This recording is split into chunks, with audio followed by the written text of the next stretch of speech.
కొంతమంది ఏదైతే నా మీద ఎలిగేషన్స్ వేయడం కానీ లేకుంటే ఏదైతే చెప్పడం కానీ మీరు చేస్తూ ఉన్నారో దాని గురించి ఈరోజు నేను మీకు చెప్పాలి, కనీసం నా వైపు నుంచి కూడా మీరు వినాలి అనే ఒక బాధతో నేను ఈరోజు వచ్చి చెప్తా ఉన్నాను. సో దయచేసి మీరు అందరూ కూడా వింటారు, విని నాకు కూడా మీ ద్వారా న్యాయం జరుగుతుందనేసి నేను ఈరోజు ముందుకు వచ్చి మాట్లాడుతూ ఉన్నాను. ఫస్ట్ నేను కూడా చెప్పేది వినండి, తర్వాత మీ ఇష్టం. సో ఎవరైతే మదన్ మోహన్ మానిపాటి మా డిపార్ట్మెంట్కి వెళ్ళి కంప్లైంట్ చేస్తున్నారో దాని మీద ఈరోజు నేను క్షుణ్ణంగా మీతో మాట్లాడతాను. మా మ్యారేజ్ 2013లో అయింది. నవంబర్ 2013లో పెళ్ళి అయింది మా ఇద్దరికి. ఇది అరేంజ్ మ్యారేజ్. 2013లో పెళ్ళయింది. 2013 నుంచి మేము ఒక 1 year ట్రావెల్ చేసాం. ఆ 1 year ట్రావెల్లో 2 కవల పిల్లలు, నాకు 2 పాపలు. నేను ఇంకా నా లా కంప్లీట్ చేయలేదు. అప్పటికి నేను ఇంకా లాలోనే ఉన్నాను. 2010 నుంచి 2015 వరకు నా లా గ్రాడ్యుయేషన్ నేను కంప్లీట్ చేయాల్సి ఉంది. సో లాలోనే నాకు పెళ్ళి అయింది. సో 2014లో నేను కన్సీవ్ అయ్యాను. 2015లో నాకు పిల్లలు పుట్టారు. ఏప్రిల్ 2015 నా పిల్లలు పుట్టారు. 2015లో మేము ఆగస్టులో ఒకసారి మినిస్ట్రీ ఆఫ్ ట్రైబల్ అఫైర్స్ అని, అందులో మినిస్ట్రీ ఆఫ్ ట్రైబల్ అఫైర్స్ అని ఉంటుంది. అందులో నేషనల్ ఓవర్సీస్ స్కాలర్షిప్ అని ఉంటుంది. ఆ నేషనల్ ఓవర్సీస్ స్కాలర్షిప్ కోసం మదన్ మోహన్ నేను ఇద్దరం కూడా ఇంటర్వ్యూకి వెళ్ళాం. ఆ ఇంటర్వ్యూ అయిపోయిన తర్వాత అందులో అతను సెలెక్ట్ అయ్యారు. ఆ తర్వాత నేను సెలెక్ట్ అవ్వలేదు. ఇండియన్ ఓవర్సీస్ స్కాలర్షిప్ ఎందుకంటే పూర్ పర్సన్స్కి మాత్రమే, ఎస్సీ ఎస్టీ ఎవరైతే ఉంటారో వాళ్ళకి మన స్టేట్ నుంచి, మన గవర్నమెంట్ నుంచి వేరే గవర్నమెంట్కి వెళ్ళడానికి, వేరే గవర్నమెంట్ నుంచి వేరే కంట్రీకి వెళ్ళడానికి ఇచ్చే ఇండియన్ గవర్నమెంట్ వాళ్ళ మీద కొన్ని కోట్లు ఖర్చు పెట్టి చదువుకోవడానికి బయటకు పంపిస్తుంది. ఇది 2013లో కూడా ఆయన వెళ్ళున్నాడు. దానికి ఉన్న మెయిన్ కండిషన్ ఏంటంటే బిలో పావర్టీ ఉండాలి. ఎస్సీ ఎస్టీ వాళ్ళు బిలో పావర్టీ ఉండాలి. అప్పటికే Madan Mohan Manipati central government employee అయినా కూడా ఇంటర్వ్యూకి వెళ్ళాడు నా కోసము.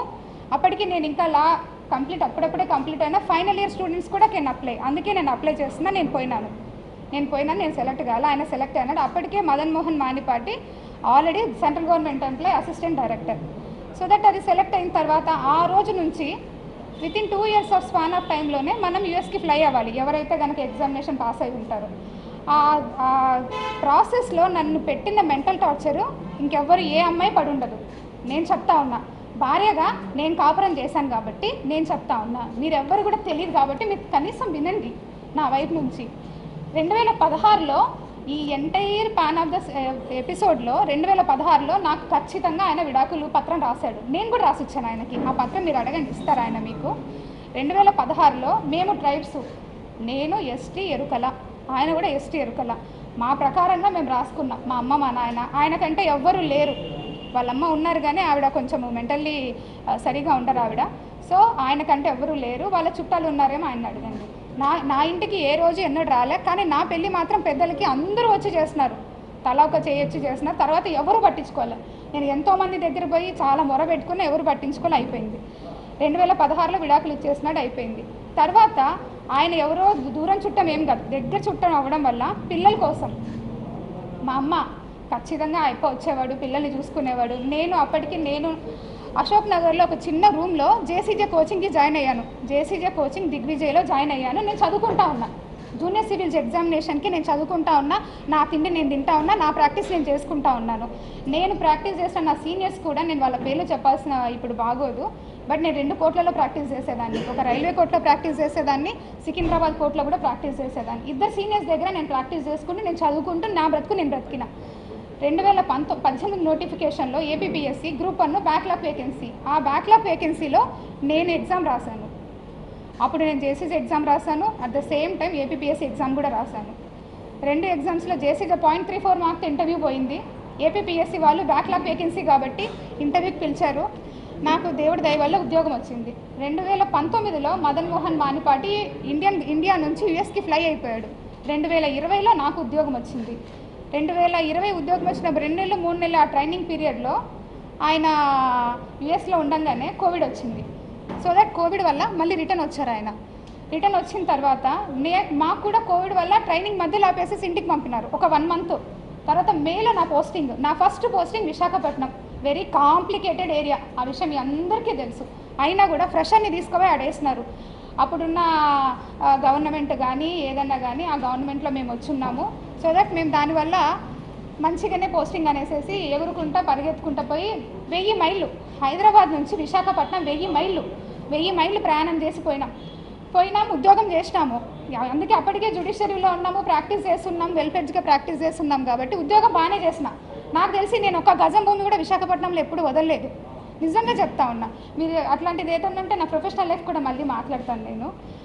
అదే మూమెంట్లో 2020 ఎండింగ్లో, అందుకంటే ముందు సుభాష్ గారు అనేసి ఎవరైతే ఇప్పుడు జీపీ రెవెన్యూ అని మా ఎక్స్ జీపీ ఉన్నారో ఆయన నాకు పరిచయం అయ్యారు. ఆ మూమెంట్లో వైజాగ్లో చిన్న ఇన్సిడెంట్ కూడా జరిగింది, మీడియా అందరికీ కూడా తెలిసిందే. పుష్పవర్ధన్ అనే నా కొలీగే, కాకపోతే ఏంటంటే వచ్చి కూర్చున్న సీటు సుపీరియర్ సీట్లో కూర్చున్నారు. ఆయన కార్ పంపించి నువ్వు డిన్నర్కి రామ్మా అని పిలిచినాడు. ఎందుకంటే ఎవరు లేడు కదా, నాకు నేను ముందు వెనక ఎవరు లేరు కాబట్టి రామ్మా అంటే నువ్వు ఎవడరా నన్ను వచ్చేదానికని పోయి వాడి మీద ఇసుక పోసిన కరెక్టే, అది మీ అందరికీ తెలుసు. ఎందుకు పోసినా మీ అందరికీ కూడా తెలుసు. సరే అయిపోయింది.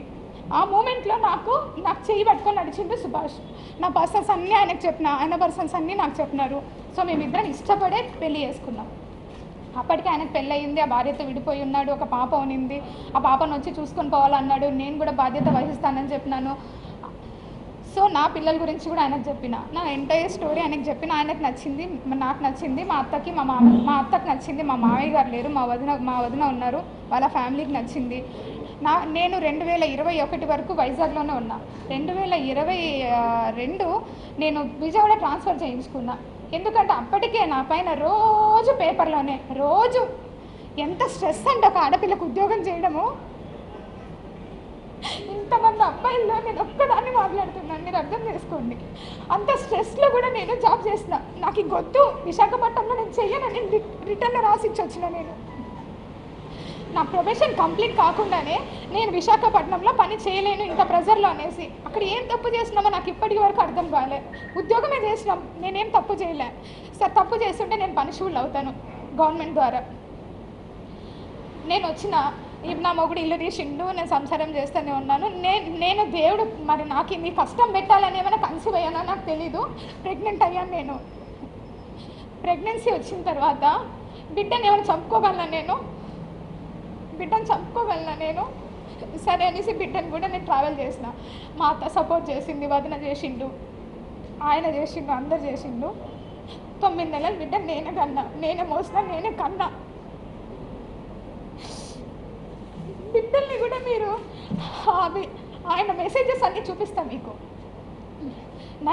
నేను ఇంకొకరి భార్య అని తెలిసి, నేను ఇంకొక బిడ్డకి తల్లినని తెలిసి కూడా నన్ను ఎంత హర్రాస్ చేశాడో, సెక్సువల్ హర్రాస్ ఎంత చేశాడో అన్ని చాటింగ్ చూపిస్తాను. నేను మీకు అబద్ధం చెప్పాను, ఎవ్రీథింగ్ చూపిస్తాను.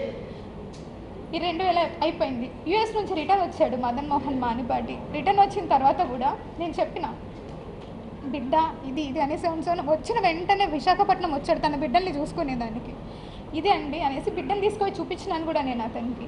చూపించిన తర్వాత అతను చాలా మెంటల్గా స్ట్రాంగ్గా ఫిక్స్ అయిపోయాను. అంత జరిగింది. తర్వాత నేను ఎందుకు అడిగినానంటే, సుభాష్ అప్పటికే సుభాష్కి తెలుసో తెలియదని నాకు తెలీదు. ట్రైబల్లో ఎప్పుడు కూడా మేము రాసుకున్నాం విడాకుల ఒప్పందం. నేను ఆయనకు రాసిచ్చిన, ఆయనకు నాకు రాసిచ్చిండు. నేను అది కూడా చెప్పిన ఆయనకి. లేదు లీగల్గా కూడా తీసుకో అన్నారు. సరే అనేసి నేను మదన్ మోహన్ మానిపాటిని అడిగిన. సరే అనేసి ఇద్దరం కలిసే డాక్యుమెంట్ చూపిస్తా, ఇద్దరం కలిసే మేము విశాఖపట్నం కోర్టుకి అప్రోచ్ అయినాం. విశాఖపట్నంలో ఫైల్ చేసినాము, ఏప్రిల్ మంత్లో ఫైల్ చేసినాము. ఆ ఫైల్ చేసిన దానికి గాను ఇద్దరి మధ్యన ఒక అండర్స్టాండింగ్ మీద కొన్ని ఎంఓయూలు కూడా రాసుకున్నాము. పిల్లల విషయము, తర్వాత ఇల్లు విషయం, ప్రాపర్టీల విషయము, బంగారం విషయము, కార్ విషయము, ఎవ్రీథింగ్ రాసుకున్నాము. సరే ఇంత జరిగింది, ఇంత బాగా ఉంది. మదన్ మోహన్ మానిపాటికి సడన్గా మరి ఏమైందో తెలియదు. అంతకంటే ముందు నుంచే అతని మనసులో ఉన్న అనుమానము, మీ పేపర్లో ఏదైతే పెట్టాడో ఈ అనుమానం అంతటి కారణము డబ్బు. ఆ డబ్బు నన్ను 30 కోట్లు నేను సంపాదించి ఇచ్చేంత అర్హత కానీ, లేకుంటే ఉద్యోగం కానీ నా దగ్గర లేదు. నా ఉద్యోగము 58,000 ఈరోజు జీతం నాది. 35,000 కార్ అలవెన్స్ ఇస్తారు ఒక అసిస్టెంట్ కమిషనర్కి. మీకు జీతం కూడా చెప్పాలి. నేను డిపార్ట్మెంట్కి వచ్చినప్పుడు నేనేం బెగ్గర్ని కాదు, ఐఎమ్ నాట్ ఏ బెగ్గర్. నా దగ్గర నేను మరి బట్టలకు కూడా లేకుండా రాలేదు డిపార్ట్మెంట్కి. నేను అప్పటికి ఫుల్ ఫ్లెడ్జ్గా ప్రాక్టీస్ చేసిన. నెలకి నాకు కనీసం 70,000 జీతం వచ్చి ఉండేది నాకు. నేను చాలా కష్టపడి ఇద్దరు సీనియర్ల దగ్గర వర్క్ చేయడం అంటే అంత ఈజీ కాదు. మీరు ప్రాక్టీస్ చేస్తే మీ ఎవరైనా చేస్తుంటే మీకు అర్థమవుతుంది. నెలకి 70,000 ఈజీ. ఎంత తిన్నా, ఎంత పడేసుకున్నా 20,000 కంటే ఎక్కువ ఖర్చు అవ్వదు. 50,000 ఏం చేసుకుంటాను ఆడపిల్లని? ఎప్పుడో దాచుకునేదాన్ని, బంగారం కొనుక్కునేదాన్ని, బట్టలు కొనుక్కునేదాన్ని. ఎందుకంటే అప్పటికే మదన్ మోహన్ మానిపాటి ఆయన ఆల్రెడీ సంపాదిస్తూ ఉన్నాడు, నేను ఎవరికి పెట్టుకునే పని లేదు. ఎంతసేపు వచ్చింది సంపాదించిందంటే నేను ఎవ్రీ ఇయర్ ప్రాపర్టీ స్టేట్మెంట్స్ ఇచ్చాను, చూసుకున్న నా పేరు మీద ఏమేమి ఉంటాయి, ఏమేమి కదా మీరు ఇప్పుడు మీరు ఆధార్ కార్డ్ కొట్టినా పాన్ కార్డ్ కొట్టినా వస్తుంది. బట్ ఒక్క విషయం ఏంటంటే I'm not a beggar. Especially ఏంటంటే ఇంత ఇష్యూ జరగడానికి కారణం ఐఎమ్ వన్ ట్రైబ్. నేను ఒక ఎస్టీ అమ్మాయిని కాబట్టి ఇంతమంది నన్ను టార్గెట్ చేశారు. ఇంతమంది అంటే అందరినీ నేను అనలేనండి. నన్ను ఎవరైతే ఇంతగా ఎలా మాట్లాడుతున్నారు అనేది నాకు ఈరోజు కనీసం మీరు ఒక్కొక్కరు చెప్పాలి. మీరు అదే వేరే కులం వాళ్ళని అనగలరా? ఒక ట్రైబ్ అమ్మాయి నేను ఉద్యోగం చేయకూడదా? నేను మంచి బట్టలు వేసుకోకూడదా? నేను నగలు వేసుకోకూడదా? నేను సంపాదించకూడదా? నేను కష్టపడి అడ్వకేట్ ప్రాక్టీస్ చేశానండి. నేను ఎవరి దగ్గర ఒక సొమ్ము లాక్కోలే. నాకు చేతనైతే ఒక 10 మందికి ఉద్యోగం కోసం నా దగ్గర తెలిసిన వాళ్ళని ఎంతోమందిని అడిగాను నేను. ఇంకా సాయి రెడ్డి సార్ గురించి వస్తే మీకు చెప్పాల్సిన వెరీ ఇంపార్టెంట్. ఆయన ఒక respected person. Vijayasai Reddy sir నేను ఫస్ట్ టైం విశాఖపట్నంలోనే చూసిన ఆయన్ని. నాకు చిన్నప్పటి నుంచి ఒక సర్పంచ్ కూడా తెలీదు. మా రాయలసీమలో నేను నంద్యాల, మా రాయలసీమలో ఆడపిల్లలు దేనికి బయటకు పోయి ఊర్లు తిరిగేది, లేకుంటే ఎంఆర్ఓ ఆఫీసులకు తిరిగేది నాకు తెలీదు. నేను ఎన్నడూ ఒక సర్పంచ్ని కూడా చూడలేదు నేను పుట్టి పెరిగినప్పటి నుంచి. ఒక్కసారిగా ఒక ఎంపీ గారు నాకు పరిచయం అయ్యేసరికి అబ్బా ఇలా ఉంటుంది. ఒక ఉద్యోగము అంటే చాలా చామింగ్గా చేశానండి, చాలా ఛాలెంజింగ్గా చేశాను. నేను ఫస్ట్ పోస్టింగ్ కదా ఎగిరి చేసినాను మేము. సో నేను సార్తో ప్రేమ సమాజం అనే ఒక ఇన్స్టిట్యూషన్ ఉంది, అది ఎన్విరాన్మెంట్ డిపార్ట్మెంట్లో పబ్లికేషన్ అయి ఉంది. సెక్షన్ 6C అంటే ఒక అసిస్టెంట్ కమిషనర్ కంట్రోల్లో ఉన్న ఇన్స్టిట్యూషన్ అది. ఆ సమాజంకి 30 ఎకరాల ల్యాండ్ ఉంది. ఆ ల్యాండ్ అంతా కూడా బీచ్ రోడ్లో ఉంటుంది. అందులో సాయి ప్రియ రిసార్ట్స్ అని ఉంది. ఆ రిసార్ట్స్ వాళ్ళు 30 ఎకరాల భూమిని వాళ్ళొక్కరే ఎంజాయ్ చేస్తూ చాలా తక్కువ అమౌంట్ నాకు గుర్తులేదు, అప్ టు 5 lakhs లోపే ఉంది. చాలా తక్కువ అమౌంట్ని వాళ్ళు పే చేస్తూ ఉన్నారు. అది నా దృష్టికి వచ్చింది సార్ ద్వారా. సరే అనేసి నేను ఇన్స్పెక్షన్కి వెళ్ళాను. అప్పటికే నాకంటే ముందు ఒక 10 మంది ఆఫీసర్స్ చూసింటారు అలాంటి, కానీ ఎవ్వరు ఎవిక్షన్ చేయించలేదు. నేను పోయినాను, సాయి ప్రియ సార్ వాళ్ళతో మాట్లాడాము. సార్ అన్నారు మేము ఇది వాడుకుంటున్నాం, మిగిలిందంతా కూడా ఖాళీగా ఉందన్నారు. Then I said that sir మీరు అలా ఉన్నప్పుడు మరి మా భూమి మాకు ఇచ్చేయండి, మాకు అప్పచెప్పండి. ఆ ప్రేమ సమాజం వాళ్ళు వేరే వాళ్ళకి అయినా లీజ్కి ఇచ్చుకుంటారు, వాళ్ళొక రూపాయి బెనిఫిట్ పొందుతారు అన్నారు. మరి మా 2.5 ఎకరాల్లో వాళ్ళు ఆల్రెడీ అప్పటికే 1/4 బిల్డింగు వాళ్ళ కళ్యాణ మండపం కట్టుకున్నారు, 3/4 బిల్డింగు మన ఎండోమెంట్ డిపార్ట్మెంట్ ల్యాండ్ వాడుతూ ఉన్నారు.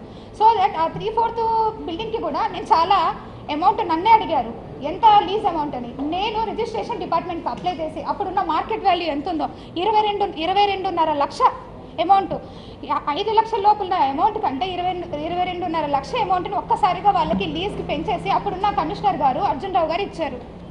ఇక్కడ నేను ఎవరి ల్యాండ్ తీసుకొని వచ్చాను? ఎండోమెంట్ భూమిగా తెచ్చాను. ఎవరికి ఇచ్చాను? ప్రేమ సమాజంకేగా తెచ్చాను.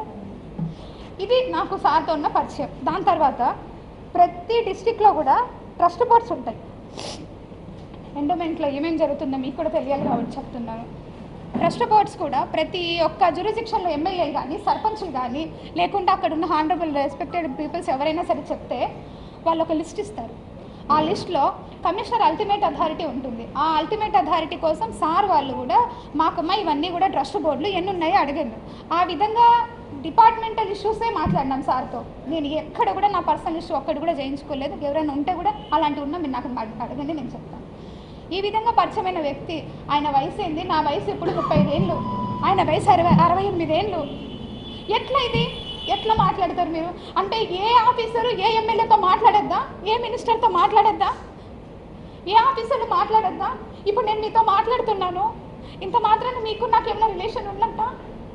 ఒక ఆడపిల్ల మాట్లాడకూడదా?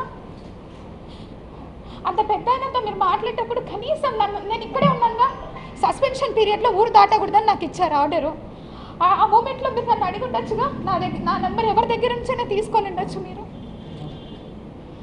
సో మీరందరూ రాసినారు, మీరందరూ మీన్స్ ఎవరెవరైతే ఎలిగేషన్ వేసినారో రాసినారు, బాగుంది. ట్విట్టర్ గురించి మీరు కామెంట్ చేశారు. నేను ట్విట్టర్లో పోస్ట్ చేయకూడదా? నాకు right to freedom of speech లేదా? ఆర్టికల్ 14 నాకు అప్లై కాదా? Article 21 right to privacy. నా ప్రైవసీని అంతా తీసుకెళ్ళి ఈరోజు మీరు కొంతమంది మీడియాలో పెట్టారు. అది ఎంతవరకు న్యాయం? నా ప్రైవసీ, మీది కాదు. నాకు రైట్స్ లేవా? కాన్స్టిట్యూషన్లో వచ్చిందే ఎస్సీ ఎస్టీ కోసం, కాన్స్టిట్యూషన్లో వచ్చిందే ఎస్సీ ఎస్టీ కోసం. అది ఈరోజు డివేట్ అయిపోతూ ఉంది.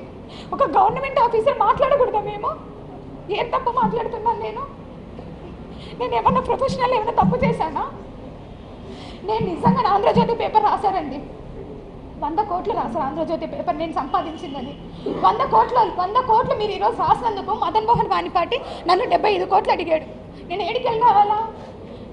నా ఉద్యోగ కాలం ఎంత? 4 ఏళ్ళు డిపార్ట్మెంట్కి వచ్చి నేను ఎట్లా సంపాదిస్తాను? మరి మీరు చెప్పండి ఇక్కడ ఉందనేసి.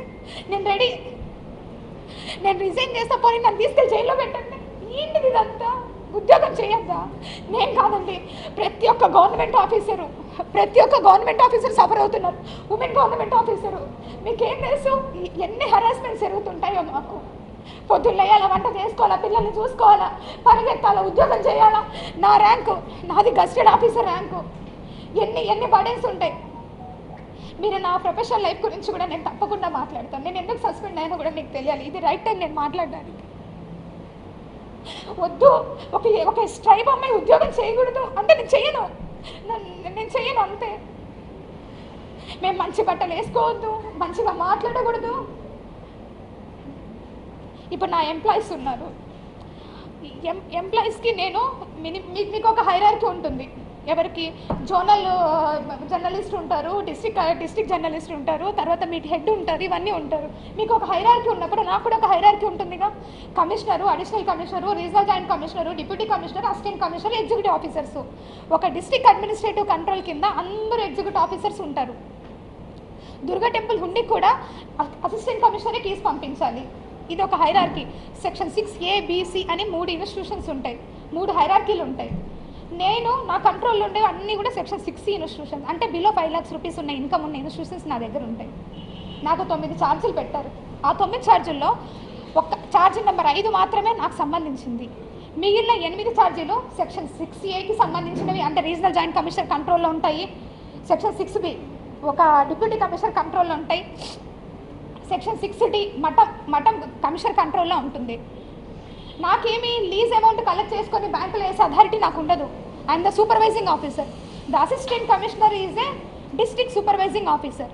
ఎక్కడ థెఫ్ట్ జరిగినా ఇమీడియట్గా పోయి నేను యాక్షన్ తీసుకొని దాని మీద కేసు ఫైల్ చేసేసి నేను కమిషనర్కి రిపోర్ట్ చేయాలి. ఎవరైనా ఎంక్రోచ్మెంట్ జరిగినా నేను చేయాలి. ఎవిక్షన్ నేను చేయించలేదని నాకు ఛార్జ్లో పెట్టారు. విశాఖపట్నంలో 1200 కోట్ల భూమిని తెచ్చి కలిపాను నేను ఎండోమెంట్ డిపార్ట్మెంట్లోకి. ఎన్ని ఎవిక్షన్స్ చేయించామో, ఎన్ని కొట్టేసినామో మీకే తెలుసు. అన్ని కాపాడిన వాళ్ళం ఇక్కడ చేయలేక కాదు. పుచ్చవారి చౌల్ట్రీకి కాంగ్రెస్ పార్టీ ఆఫీస్ ఉన్నది, అది మీకు కూడా తెలుసు. దాని వెనకాల చాలా ల్యాండ్స్ ఉన్నాయి. నేను ఎవిక్షన్కి పగడబందీగా అన్నీ రెడీ చేసుకున్నాను. నేను అప్పుడున్న మినిస్టర్ గారు ఆగమన్నారు, ఆగాం. మొన్న కూడా ఎవిక్షన్ పెట్టాం, ఎమ్మెల్యే గారు ఆగమన్నారు, ఆగాం. ఇంకేం తప్పు చేశాను నేను పని చేయగలనా? నా దగ్గర పని సామర్థ్యం లేదా? పర్సనల్ విషయాలు, ప్రొఫెషనల్ విషయాలు అన్నిట్లో సఫర్ అవుతున్నామండి. బిడ్డ ఉంది, చంటి బిడ్డ ఉన్నాడు. అట్లీస్ట్ బిడ్డ చూసుకోవడానికి కూడా టైం లేదు నాకు. మీరు అనుకుంటున్నారు ఫీల్డ్ ఆఫీసర్ నేను. పొద్దున్న పోతే సాయంత్రం ఎప్పుడో 10ంటికి 11 గంటలకు వస్తా. ఏమన్నంటే యాటిట్యూడ్గా మాట్లాడుతుంది అంటే ఎక్కడండి యాటిట్యూడ్? నేను పెట్టానండి ఆస్క్ త్రూ కోర్ట్ అని నేను పెట్టాను. అతను డబ్బులు అడిగినప్పుడు ఆస్క్ త్రూ కోర్ట్ అని పెట్టాను. So now it is over. ఆయన నన్ను ఏం హరాస్ చేస్తున్నాడో ఏంటో ఓవర్. ఇప్పుడు నేను సుభాష్తోనే ఉన్నాను అనడానికి మీకు ఇది ఒక ప్రూఫ్. ఇది రీసెంట్గా బాబుకి ఒక ఫోటో షూట్ చేయించాం మేము.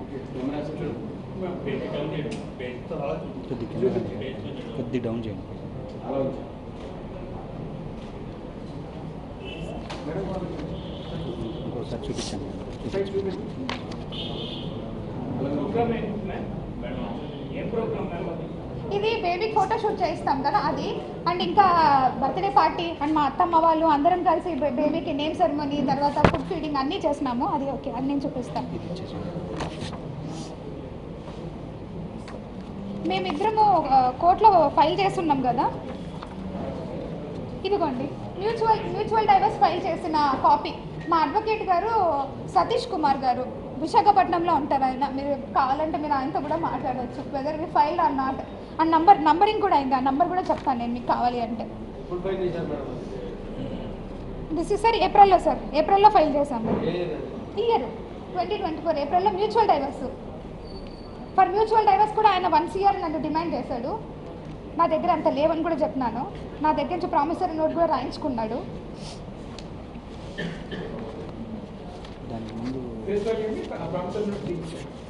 2 years కదా sir promissory note, face value 2 years. మీకు తెలిసిందే 50 lakhs rupees.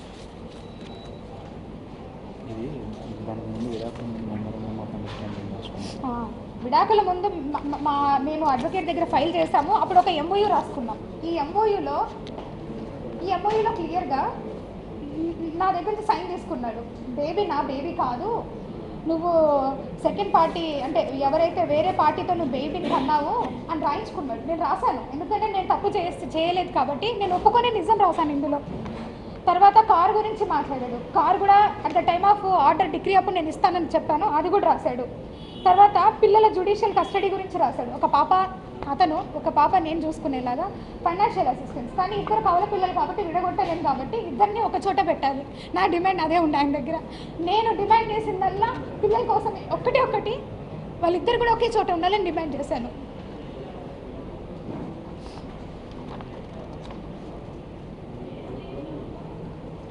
ఇక్కడ రాశారు, there for the total listed above points has to be fulfilled by the said 2 parties.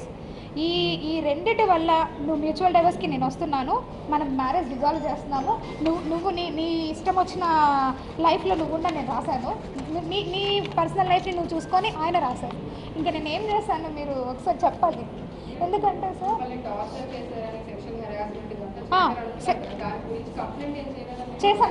చేశాను నేను మదన్ మోహన్ పైన ఇది కాదు సార్, ఇక్కడ ఉన్నాయి. ఇందులో నేను ఇంకొకరు భార్య అని తెలిసిన తర్వాత, ఇంకొక బిడ్డకి తల్లి అని తెలిసిన తర్వాత కూడా అతను విజయవాడకు వచ్చినప్పుడు నన్ను హోటల్కి రా నాతో సెక్స్ పార్టిసిపేట్ చేయి, అది కూడా ఉంది.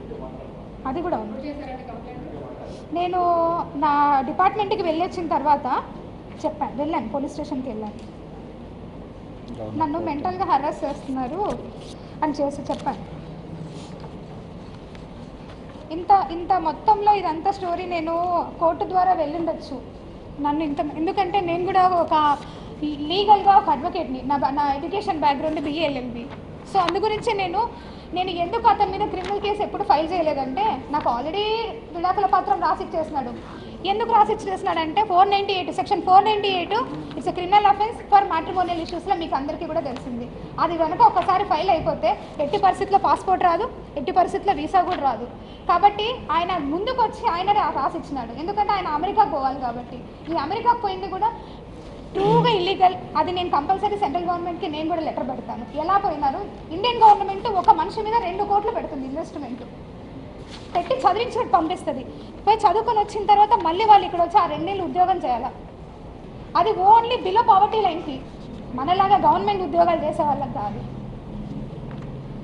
నన్ను ఇంత హరాస్మెంట్ చేస్తున్నాడు, మెంటల్ హరాస్మెంట్, ఫిజికల్ హరాస్మెంట్ అడుగుతా ఉన్నాను. నన్ను కొట్టి నా ఒళ్ళు బొద్దు పడిపోయింది అతను చేసిన హాస్టల్కి. నేను ఇంకా లా చదువుతాను అప్పటికే. కడుపుతున్నప్పుడు కూడా కొట్టాడు. ఇంకేంటి నేను అతనితో ఎందుకు ఉండాలి? కడుపుతున్నప్పుడే చెప్పినా నేను మా వాళ్ళందరికీ, నేను ఉండనంటే ఉండను, మీకోసము పిల్లలు ఉండే వరకు నా బాధ్యత కాబట్టి నేను ఉంటాను. ఎందుకంటే ఇంత పొట్ట కవల పిల్లలంటే నా స్ట్రెచ్ మార్క్స్ ఇక్కడి వరకు ఉంటాయి తెలుసా మీకు? అరే ఎట్లా మాట్లాడతారంటే అసలు ఎలా ఇది సాధ్యం? విజయసాయి రెడ్డి సార్ ఎంత పెద్ద మనిషి ఆయన వయసుకి నా వయసు కన్నా తేడా లేదా కనీసం? మహాన్యూస్ అన్నిసార్లు ఆయన పేరు పెట్టి రాస్తూ ఉన్నారు. అసలు నేను ఇక్కడే ఉన్నా, లోకల్లోనే ఉన్నా. సస్పెన్షన్ ఆర్డర్లో క్లియర్గా మెన్షన్ చేసి ఉన్నారు ఎక్కడ పోకూడదని. నేను కమిషనర్కి మెసేజ్ పెట్టినా, సార్ బిడ్డల్ని చూసుకునేదానికి పోవాలి సార్ అనేసి నేను మెసేజ్ పెట్టిపోతా. అరగంట పర్మిషన్ అయినా సార్కి మెసేజ్ పెడతాను. నేను సస్పెన్షన్లో కూడా నేను సార్కి పర్మిషన్ అడిగిన మెసేజ్ పెట్టినా.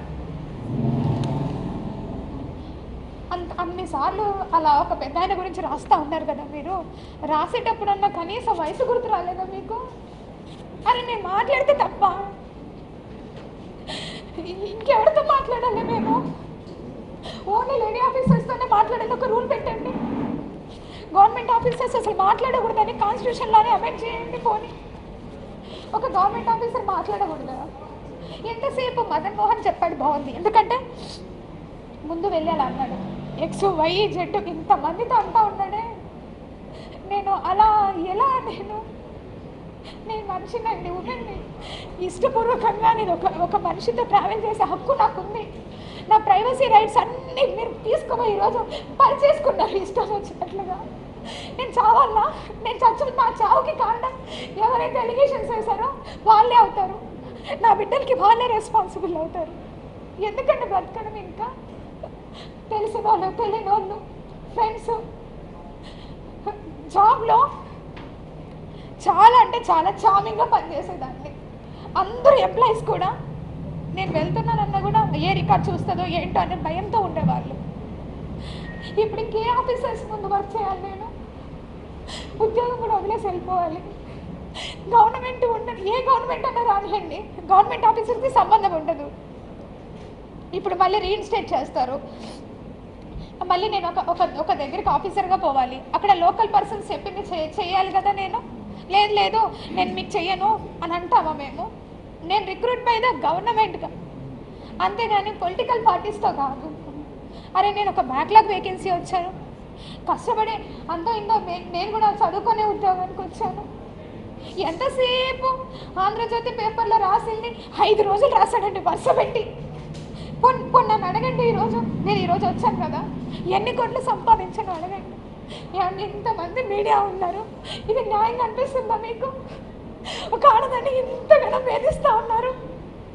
అరే మీకు వరుస లేదు, ఏజ్ లేదు, ఎవరితో పడితే వాడితో వాడు మాట్లాడుతున్నా కూడా ఒక్కరు ఖండించలేదు అంటే మీరు? నేను అడుగుతాను, ఇంతమంది అబ్బాయిని ఇదే మీ ఇంట్లో ఆడబిడ్డకి ఎవరికో జరిగితే ఊరుకుంటారా?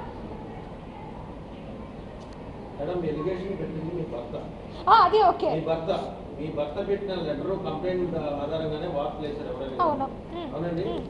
ఇందులో మీడియా వాళ్ళు సొంతగా మదన్ మోహన్ గారిని మీడియా వాళ్ళకి ఎవరికి పరిచయం కాదు, మీ గురించి కూడా ఎవరికి అంత తెలియాలని విషయం లేదు.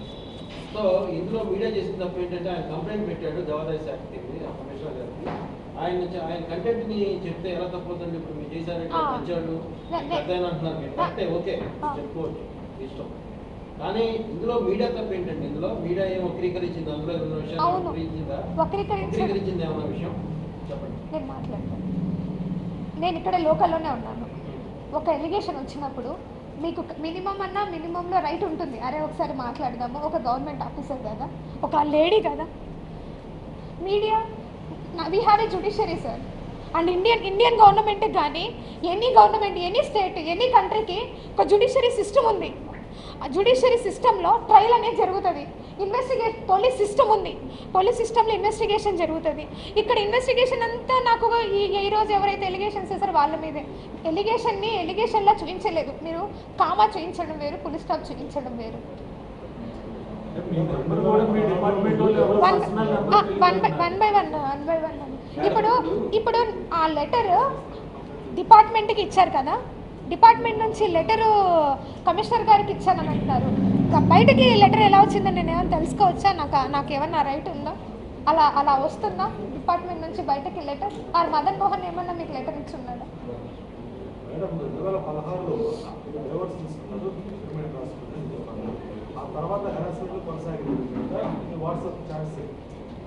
ఇల్లీగల్ బేబీ మీ హస్బెండ్ ఎవరైతే అన్నారో అతను వాట్సాప్ చాట్స్లో ఇంత హెరాస్ చేసి ఇబ్బందులు పడుతూ ఉన్నప్పుడు లీగల్గా అతనిపై ఎందుకు యాక్షన్ తీసుకోలేదు? కంప్లైంట్ చేశాను సార్. ఎప్పుడు అంటే ఇన్ని రోజులు నా 2 బిడ్డల కోసమే నేను అతన్ని అడుక్కొని, ఎందుకంటే 2 ఆడపిల్లలు సార్ నాకు. ఒక బిడ్డలు ఉంటే సరే ఒక షర్ట్ ఒక ప్యాంట్ వేసి వదిలేసి ఉండొచ్చు. ఆ 2 ఆడపిల్లల కోసం వద్దు నువ్వు ఆగు, ఎందుకంటే నేను నీకు ఎన్నోసార్లు బతిలాడాను, దానికి తోడు నువ్వు ఎన్నో తీసుకున్నావు మా దగ్గర నుంచి అని అడిగిన. ఇప్పటివరకు ఆయన బయటకు పోలే, ఎప్పుడు కూడా బయటకు పోలే. అన్నీ ఒప్పుకొని మ్యూచువల్ డైవర్స్కి వచ్చి సంతకం పెట్టినాడు. ఎప్పుడైతే మరి ఆయన్ని ఎవరు ప్రొవోక్ చేశారో నాకు తెలీదు. వెంటనే డిపార్ట్మెంట్కి వెళ్ళి కంప్లైంట్ పెట్టాడు. దెన్ నా పేషెన్సీ పోయింది సార్. ఇంకా నా బిడ్డలు ఆయన బయట పెట్టాడు అంటే నన్ను పెడితే నా బిడ్డల్ని పెట్టినట్టే. ఇంకా నాకు కూడా మనసు ఇంకెలా ఉంటుంది మీరు ఆలోచించింది. సో దట్ నేను ఇంకా వెళ్ళి ఇమీడియట్గా వెళ్ళాను సార్. రాత్రి 10:30కి దిశ పోలీస్ స్టేషన్కి వెళ్ళిన నేను లాగిన్ చేసి వచ్చాను నా కంప్లైంట్ని. తర్వాత మరుసటి రోజు పోయి గవర్నర్పేట పిఎస్లో పెట్టినాను. సీఏ గారితో కూడా చెప్పేసి వచ్చిన. ఫోన్ చేశారు, ముందు రోజు కంప్లైంట్ పెట్టున్నాడు, మరుసటి రోజు ఫోన్ స్విచ్ ఆఫ్ అయినది. మేడం గారు, ఎస్ఐ గారు అక్కడే నా ముందే 4 సార్లు కాల్ చేసింది, ఫోన్ స్విచ్ ఆఫ్. అధికారిగా ఒక రాజకీయ నాయకుడు అంటే ఒక విజయసాయి ఆయన పోస్టింగ్స్కి మీరు ఎలా రెస్పాండ్ అవుతారు? ట్విట్టర్లో సార్ పోస్ట్ చేశారు, సో దట్ నేను సార్కి రిప్లై ఇచ్చున్నాను. మీరు ఏదో కొన్ని పెట్టున్నారంట, అది నేను ఒకసారి చూసుకోలేదు ఇప్పటి వరకు, మళ్ళీ చూసుకున్నాను. నిన్నటి నుంచి కంటిన్యూగా నేను పెట్టకూడదా, మాట్లాడకూడదా అంటే ప్రభుత్వ ఉద్యోగం అయితే ఫ్రీడమ్ ఆఫ్ స్పీచ్ నాకు లేదా? సర్వీస్ రూల్స్ ప్రకారంగా సారు అక్కడ ఏదైతే చెప్పున్నారో నేను ఒకసారి మీరు అది చదివితే నేను చూస్తాను. ఆయన అడిగారు కాబట్టి ఒక్కసారి నా ఫోన్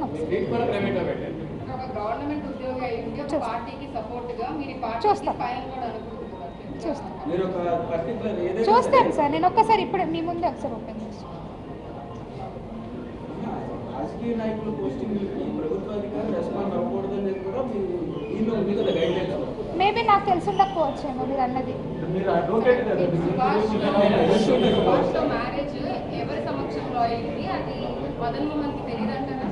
మదన్ మోహన్కి తెలియదండి, తెలియదు. మదన్ మోహన్ తెలీదు. లేదు, నేను మ్యూచువల్ డైవర్స్ ఫైల్ చేశాను కదా సార్.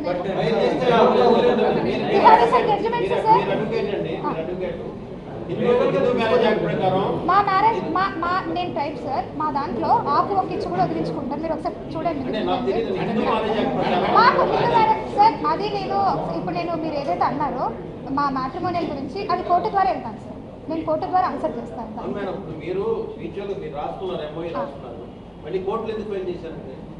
నేను చెప్పేటప్పుడే కన్క్లూజన్లో చెప్పాను సార్, కోర్టుకి మ్యూచువల్ ఎందుకు వెళ్ళాల్సి వచ్చింది అనేది కూడా చెప్పాను నేను. కాదు మేడం, మీరు రాజ్యాంగ ప్రకారం మాట్లాడుతున్నారు, మరి డైవర్స్ కూడా రాజ్యాంగ ప్రకారం వెళ్ళాలి కదా, మీ సాంప్రదాయం ప్రకారం వెళ్ళినా కూడా పర్మిషన్ టైంలో కోర్టు అప్రోచ్ అవ్వాలి కదా. 2016లో రాసుకున్నాం కదా సార్. 2016 డిసెంబర్ ఎండింగ్లో రాసుకున్నాం, అంటే 2017 నుంచి అనుకోండి. 2019లో ఆయన ఫ్లై అయినాడు. ఆ 2 ఏళ్లలో పిల్లలు ఉన్నారు కాబట్టి ఆయన కంపల్సరీ పిల్లలకు చూసుకోవాలి. నేనైతే ఎలాగో కంప్లీట్గా పక్కకే ఉన్నాను, నేనేం ఆయనతో కలిసి ఏం లేను. మీరు అశోక్ నగర్లో వెళ్ళి ఎంక్వైరీ కూడా చేయొచ్చు. నేను ఆ పీరియడ్లో ఏమైనా కలిసి ఉంటే మాత్రం అతనితో ఆయన చెప్తాను.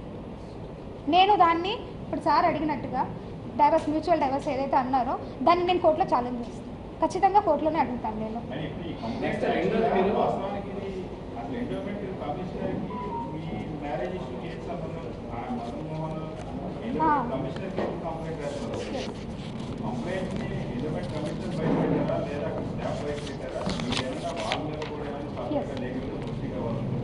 ఎస్ సార్, ఒక డిపార్ట్మెంట్కి, మా డిపార్ట్మెంట్ కాదు కదా సార్, ఎనీ డిపార్ట్మెంట్కి చాలా టపాస్ వస్తూ ఉంటాయి. ఆ టపాల్స్ అని ఇప్పుడు నా ఆఫీస్లో కూడా టపాల్స్ వచ్చి ఇన్షియల్ వేసేసి పంపిస్తాం. వన్స్ ఒకసారి ఇన్షియల్ వేసిన తర్వాత గవర్నమెంట్ ఆఫీసర్ ఆ టపాని 80% బయటకి ఇవ్వం. వాళ్ళకి కావాలి అంటే వాళ్ళు ఒక లెటర్ ద్వారా తీసుకొని దాన్ని స్కాన్ చేసుకొని మళ్ళీ వాళ్ళ కాపీ మాత్రమే ఇస్తాం. కొంతమంది తప్పు రాసినమ్మా మళ్ళీ ఏంటమ్మా అంటారు. ఇక్కడ ప్యూర్గా నాకు తెలిసి నేను చెప్తా ఉన్నా, ఇంకా ఈరోజు తెలియాలి కాబట్టి. కమిషనర్ గారి దగ్గరికి ఆయన వెళ్ళారంట. కమిషనర్ గారు అది క్లియర్గా చెప్పారు, ఇది మీ మ్యాట్రిమోనియల్ ఇష్యూ, మీరు కోర్టు కానీ పోలీస్ కానీ ఉంటుంది, మీరు అప్రోచ్ అవ్వండి అని. వెంటనే అతను అడిషనల్ కమిషనర్ దగ్గరికి వెళ్ళారు. ఆయన విషయం విన్నారో లేదో నాకు తెలీదు, మీరు ఏదైనా చెప్పాలనుకుంటే రిటర్న్లో ఇవ్వండి అన్నారంట. సో దట్ అందుకే రిటర్న్లో ఇచ్చారనేసి నాకు వేరే వాళ్ళ ద్వారా తెలిసింది. కానీ ఎవరిచ్చినా సరే డిపార్ట్మెంట్ నుంచి బయటికి పోకూడదు. దాని మీద నేను క్రిమినల్ యాక్షన్ అడుగుతాను. నేను ఖచ్చితంగా సైబర్ క్రైమ్లో నేను అడుగుతాను. ఎందుకంటే ఆ లెటర్ని అలా బయటికి ఇష్యూ చేయడం అనేది ఖచ్చితంగా ఒక గవర్నమెంట్ సెక్టర్కి రూల్స్కి అగెనెస్ట్ అది. ఎందుకంటే మీరు అనొచ్చు ఎన్నో వస్తుంటే ఆర్డర్ కాపీస్. ఆర్డర్ కాపీ ఎప్పుడు వస్తుందంటే ఆఫ్టర్ డిజిటల్ సైన్. ఒక కమిషనర్ డిజిటల్ సైన్ అయిపోయిన తర్వాతనే ఆర్డర్ కాపీ వస్తుంది. దాన్ని మీకు ఎలాగో మాకంటే ముందు ఎక్కువగా ఆర్డర్స్ తెలిసిపోతూ ఉంటాయి. అది అడిషనల్ కమిషనర్కి ఇచ్చారని నేను విన్నాను. మరి I don't know whether address commissioner చేస్తారు, కమిషనర్ తీసుకోలేదంట సార్. అడిషనల్ కమిషనర్ గారికి ఇచ్చారని నేను విన్నాను. రాకూడదు. Yes sir, yes. అయినా సార్ ఆయన ఎగ్జాక్ట్ కాదు సార్, ఆయనకు నా మీద ఇష్యూ ఉంటే ఖచ్చితంగా he have a judiciary, he must be approach the judiciary. ఎందుకంటే ఆల్రెడీ నువ్వు ఒక జ్యుడిషియరీలోనే మనం ఫైల్ చేస్తున్నాం, నువ్వు మళ్ళీ అదే పోవాలి కదా. నువ్వు మళ్ళీ అంతా క్రియేట్ చేయడానికి కారణం ఏంటంటే దేవాదాయ అది నాకు తెలియదు సార్. అంటే మీరు ఆ లెటర్ పూర్తిగా చదివితే ఉంది కదండి, అది ఎలాంటి దేవాదాయ శాఖలో ఎక్కడో లేదో అమ్మా అనైతికల్ పర్సన్స్ డిపార్ట్మెంట్ అలా అది అడిగినాడు సార్ లాస్ట్లో అడిగినారు sir. I humbly request the endowments office, please put up inquiry, let me know who is the real father. I am wondering being such a scared and hostic endowment department. Okay, ikkada inquire and let me know who is the father. This is job to the judiciary. The job is by the judiciary. నేను ఒక నిమిషం నన్ను చదవనియండి. ఇలాంటి department లో ఇది ఒక పవిత్రమైన department లో ఒక అనెథికల్ పర్సన్ ని ఎలా ఉంచారు అనేది అతను ఎలిగేషన్ చేస్తూ, ఒకవేళ ఇది ఎథికల్ అయినప్పుడు ఆవిడ ఆ తండ్రి కాదనుకున్నాడు కదా, బిడ్డ ఎవరు కాదండి అని ఆ యాస్పెక్ట్ లో కమిషనర్ గారు దీనికి జ్యూరిస్డిక్షన్ సార్ తేల్చడానికి అక్కడ వరకు మీరు అది మరి ఎథికల్ కాదని నేను మీకు అడుగుతున్నాను సార్. కమిషనర్ గారు కాదు కదా, మీరు అడిగారు కాబట్టి ప్రతి ఒక్కరికి సరే సార్, ప్రతి ఒక్కరికి ఛాన్స్ ఉంది ఎవరికైనా అడగడానికి. కానీ మీ కుల సంఘం ప్రకారమే మేము డైవర్స్ తీసుకున్నాం అంటారు. అంటే మీరు ఇన్ని రాజ్యాంగం చట్ట ప్రకారం తెలుసుకున్నారు, అప్పుడే మీతో డైవర్స్ చేసుకోవచ్చు. నేను ఆయనకు రాసి ఇచ్చిన, ఆయన నాకు రాసి ఇచ్చినాడు సార్. అది మనం కోర్టులో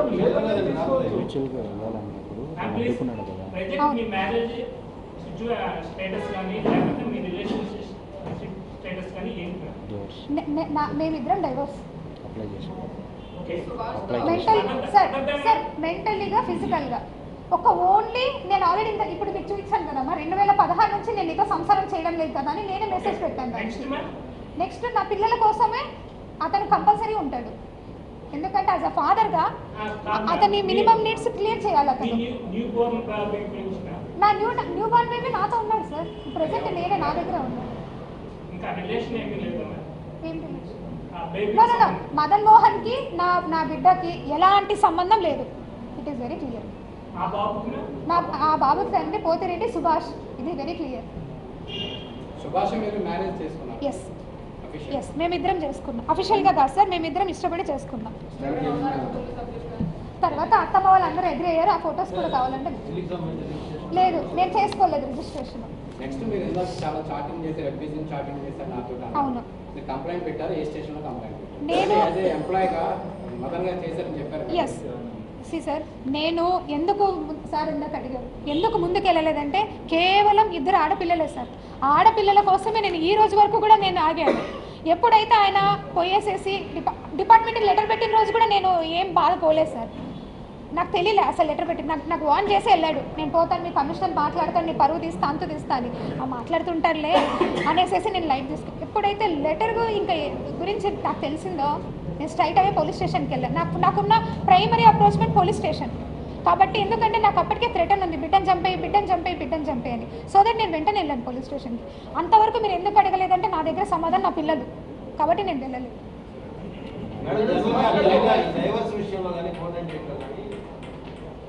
ఎవరైతే భార్య ఉందో భార్యకి భర్త భరణం చెల్లించుకోవాలి, మిమ్మల్ని ఆయన 30 కోట్లు డిమాండ్ చేశారు. 50 లక్షల డిమాండ్ కూడా 30 కోట్లు ఈయనకి ఓన్లీ డెఫినెట్గా 30 కోట్లు ఎందుకు అడుగుతున్నాడంటే అతనికి ఎవ్వరూ లేరు. అతని సంపాదన అంతా కూడా 1 లక్ష రూపాయల జీతం మీదనే. ఆ 30 కోట్లు కూడా విజయసాయిరెడ్డి గారి పేరు పెడితే ఆయన దగ్గర నుంచి నాకు వస్తాయని ఆశతో ఖచ్చితంగా ఆయన రాశాడు. ప్రతి చాటింగ్ లో కూడా విజయసాయిరెడ్డి గారి పేరే రాశాడు. అరే నా పిల్లలు ఉన్నారు సార్, నాకు దేనికి రాయాలి సార్? నేను ఆల్రెడీ మేమిద్దరం కలిసి మ్యూచువల్ డైవర్స్ కూడా వేసినాం సార్.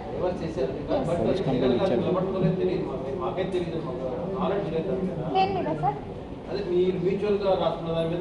మ్యూచువల్ డైవర్సే ఫైల్ చేస్తున్నాను సార్ కోర్టులో. సో మీరు ఆయన 30 crores డిమాండ్ చేస్తామనే తప్పు.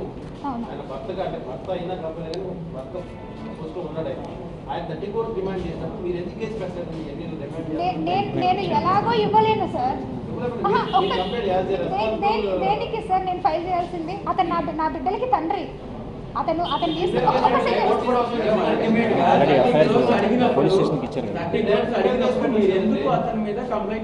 నాకు కంప్లైంట్ చేయాల్సిన అవసరం అనిపించలేదు.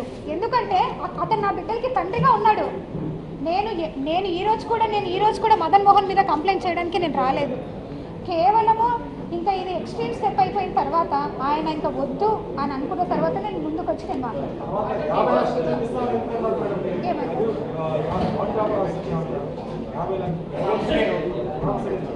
అది కూడా పిల్లల పేరు మీద వేస్తాను. ఏడంట సార్ డబ్బు ఫస్ట్ నుంచి డబ్బే సార్ నా లైఫ్ సార్. మీరు ఫస్ట్ నుంచి చూస్తారు. నాకు ఇచ్చారు సార్ 30 లక్షలు. నేను సార్ మీకు చూపిస్తాను. నాకు ఇచ్చాడు కూడా. అండ్ లీగల్గా బ్యాంక్ ట్రాన్సాక్షనే రాశాను సార్ మా సార్. ఇదిగోండి పల్లెవారే సార్. సార్ ఇది సెకండ్ పేజ్ ఉంటుంది. 30 లక్షలు నాకు ఇచ్చాడు సార్. ప్లీజ్ ఇప్పుడు మదన్ మోహన్ మీరు ఎక్కడున్నారు, ఎవరితో ఉన్నారు అన్ని చేయగలిగారు. మీరు మదన్ మోహన్ మీద ఎటువంటి నాకు అవసరం లేదు సార్. అదేంటండి ఎందుకు సార్? నేను ఆయనతో ఉంటాననుకున్నప్పుడు కూడా ఇవాళ విడిపోయిన లవర్స్ కూడా ఎంక్వైరీ పెట్టండి. నాకెందుకు సార్? నాకేమో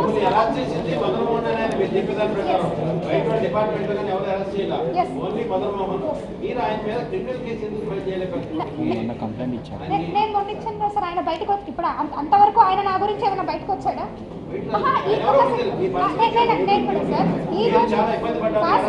ఈ రోజు వరకు కూడా మదన్ మోహన్ మానిపాటి ఇన్ని లాస్ట్ 3 months నుంచి విజయసాయి రెడ్డి గారి గురించి, సుభాష్ గురించి చాటింగ్ చేస్తున్నాం మదన్ మోహన్. మరి ఇన్ని రోజుల నుంచి బయటకు రాలేదు. ఈ రోజు ఎందుకు బయటకు వచ్చినట్టు అది నాకు తెలియదు sir.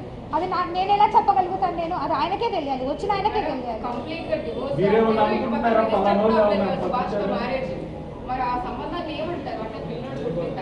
That will be, I will ask you to the source.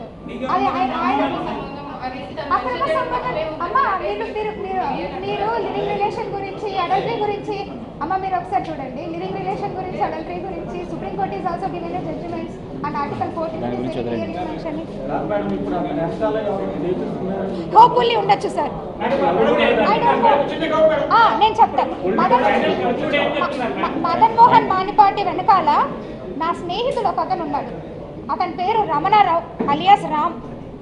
ఇతను ఇటు సుభాష్కి పెట్టిగా స్పైగా ఉన్నాడు, అటు అతనికి స్పైగా ఉన్నాడు. ఐ డోంట్ నో మరి ఎందుకు అతను ఏం ఎక్స్పెక్ట్ చేసి నన్ను ఇంత, ఎందుకంటే నా ప్రతి మూమెంట్, నేను ఇక్కడెక్కడో విజయవాడ తాడేపల్లిలో ఉంటున్నా, ఆయప్ప హైదరాబాద్లో ఉంటాడు. ఇక్కడ ఏం జరుగుతూ ఉంది, ఏం కథ అనేది ఈచ్ మూమెంట్ నేను ఏ రోజు ఎన్ని గంటలకు బయలుదేరిపోతా ఉన్నానో కూడా ఆయప్పకు తెలిసిపోతూ ఉంది. నా ఇంటికి మా ఆయన ఎన్ని గంటలకు వస్తూ ఉన్నాడో కూడా ఆయప్పకు తెలిసిపోతూ ఉంది. నన్ను మెసేజ్లన్నీ పెట్టాడు, వచ్చాడు వాడు అనేసి మళ్ళీ మెసేజ్లు ఇవన్నీ కూడా చేస్తూ ఉన్నాడంటే you have a good spy here. ఇంత ఇంత ఇంత రౌండ్ సర్కిల్లో నా లైఫ్ అనేది లీడ్ అయింది. అది మీరు అర్థం చేసుకోండి. I don't no sir. ఇప్పుడే చూసారు కదా మీరు మెసేజ్. ఎవరికి రామ్ గురించి మాట్లాడుతున్నారా? ఏమో మరి ఏముండొచ్చో నాకు తెలియదు. నేను ఎలా చెప్తాను సార్? ఉండొచ్చేమో, నాకు ఎలా తెలుస్తుంది? వాళ్ళ ఇంటెన్షన్స్ ఏమున్నాయి నాకు ఎలా తెలుస్తుంది? సరే ఇదిగోండి 30 లక్షలు నాకు ఇచ్చారు.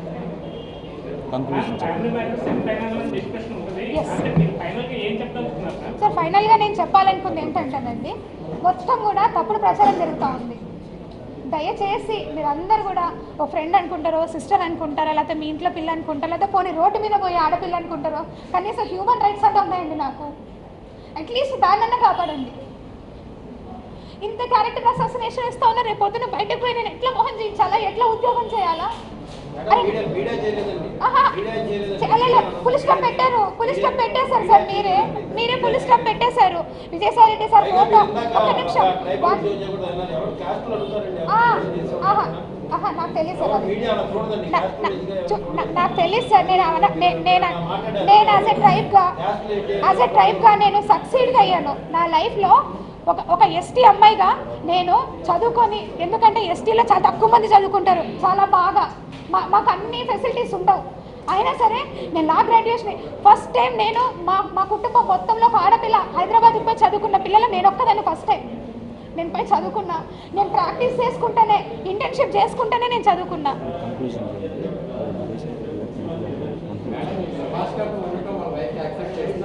అది అది అది నా ప్యూర్ పర్సనల్ సార్. నాకు సుభాష్తో కనుక ఏమైనా ఇష్యూ ఉన్నా, సుభాష్కి నాతో ఏమైనా ఇష్యూ ఉన్నా నేను కోర్టు అప్రోచ్ అవుతాను. దయచేసి సుభాష్ గురించి అయితే మాత్రం నేను మాట్లాడడానికి రాలేదు. ఎందుకంటే నా రిలేషన్ని ఉన్నాయి చూపించాను సార్. నా రిలేషన్ని బ్రేక్ చేసుకోవడం నాకు ఇష్టం లేదు. ఎందుకంటే నాకు ఒక బిడ్డ ఉన్నాడు, బిడ్డకి తండ్రి కావాలి. దయచేసి మీరు అర్థం చేసుకోండి. ఎంటర్ ఎపిసోడ్లో నేను ఒకటే చెప్పాలనుకున్నాను సార్. విజయసాయిరెడ్డి సార్ పెద్ద మనిషి, నాకు ఆయనకి వయసు ఎంత తేడా ఉందో మీ అందరికీ తెలుసు. ఒక తండ్రి లాంటి స్థానంలో ఉన్న ఆయనతో మీరు దయచేసి 2 చేతులు ఎత్తి మొక్కుతా ఉన్నాను. కనీసము నాలాగా ఒక ఆఫీసర్ ఒక ఎమ్మెల్యే దగ్గరకు మినిస్టర్ దగ్గరకు పోయి మాట్లాడాలన్నా మినిస్టర్లు భయపడేలాగా చేయొద్దు, అట్ ద సేమ్ టైం ఆఫీసర్లు భయపడేలాగా చేయొద్దు. కనీసం ఈరోజు నేను ఏదైనా మహాన్యూస్ ఛానల్ ఇదే మహాన్యూస్ ఛానల్పై కూర్చొని మాట్లాడాలన్నా ఇదే వంశీ గారితో మాట్లాడి నాకు భయంగా ఉంది. అరే దేనికి వచ్చిందో ఈ అమ్మాయి అని క్రియేట్ చేస్తారేమో అని. ఆ క్రియేషన్ దయచేసి మీరు మాకు ఇవ్వద్దు. నేను అలా అనట్లేదు సార్. సార్ నేను అలా అనట్లేదు సార్. సార్ నేను అలా అనట్లేదు సార్. కానీ ఒక్క చిన్న మాట, అరే మన ఊర్లోనే ఉంది ఆ అమ్మాయి, మనందరం కూడా దుర్గా టెంపుల్లో పనిచేసిన ఒక్క మాట మాట్లాడి ఉండొచ్చు కదా sir. I want to say another thing sir. ఏదైతే నేను సస్పెన్షన్ పీరియడ్ జరిగినానో దాని గురించి అంత క్లారిటీగా చెప్పాను. అది నేను ఛార్జెస్ కూడా ఇస్తాను. నేను వర్క్ చేసింది ఇదే విజయవాడలో ఎన్నో ఎవిక్షన్స్కి నేను ఆల్రెడీ నోటీసులు చేసినాం. విశాఖపట్నంలో కూడా చేస్తున్నాం. ఇక్కడ ఫణి కుమార్ అని ఒక ఇన్స్పెక్టర్ ఉన్నాడు. ఆ ఇన్స్పెక్టర్ వల్ల ఎంటైర్గా ఈ ఆంధ్రజ్యోతి పేపర్ ఉండొచ్చు, ఈనాడు ఉండొచ్చు, ఏదైనా ఉండొచ్చు, ఇంత ఓపెన్ మీడియాలో I just want to request for you everything.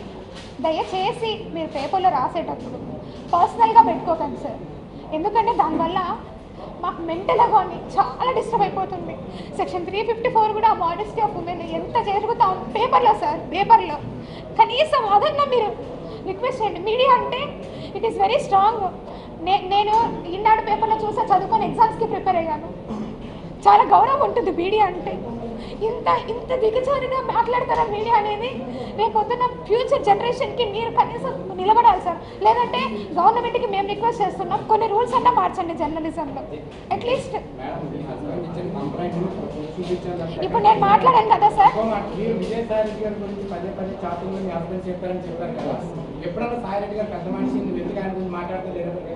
N number of times sir, N number of times chatting.